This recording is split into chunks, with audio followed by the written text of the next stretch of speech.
These are photos taken before it all went wrong. Up first is a picture of William Sanders guiding more than 100 students out of the cafeteria during the Columbine High School massacre. William Sanders was then shot in the chest twice, and he did not survive. Next up is a photo that looks completely normal. But if you look closely in the back, you will notice a young girl with a red sweater on. Her name is Ayono Takamasu. Seconds after this photo was taken, she threw herself over the railing, falling to her death. She was only 20 years old.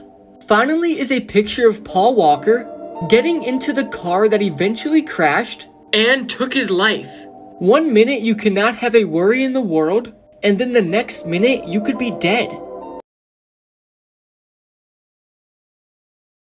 These are photos taken before it all went wrong, part 2.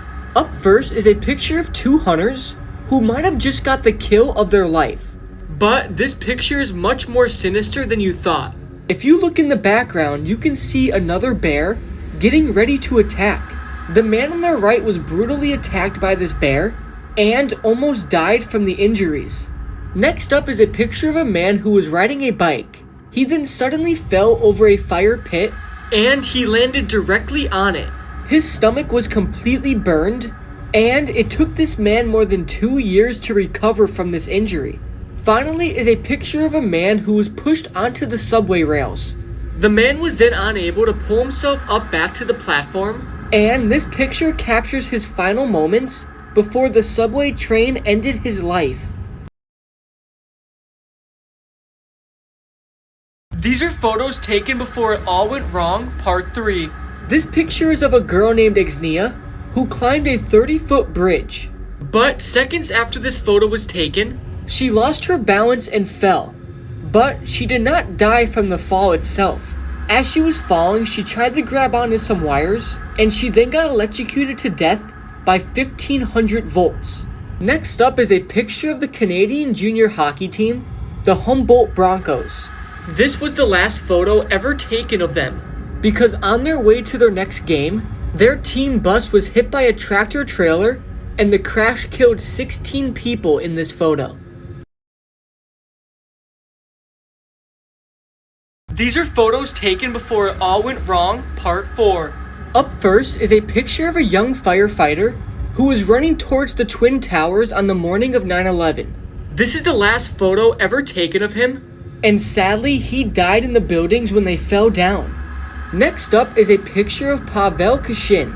He was doing stunts on the top of a roof, which was 16 stories high, with a whole crowd down below watching him. But sadly, during this flip, he lost his balance and fell to his death. Finally is a picture that looks completely normal, but there is a much more sinister story behind it. These two girls are best friends, and shortly after this picture was taken, they both got drunk, and the girl on the left strangled the girl on the right with the belt that she is wearing. These are photos taken before it all went wrong, part 5. Up first is a picture of a couple that looks pretty happy, but this picture is super sinister. The girl on the left's name is Jody Aries, and the man on the right is her boyfriend Travis Alexander. Jody stabbed him 27 times and then slit his throat ear to ear. Next up is a picture of Biggie Smalls enjoying a night out in Los Angeles. Right after this photo was taken, Biggie went outside, got into his car, and was then shot dead at a red light. Finally is a picture of Regina K. Walters. A serial killer by the name of Robert Rhodes took this photo of the 14-year-old girl before he brutally murdered her.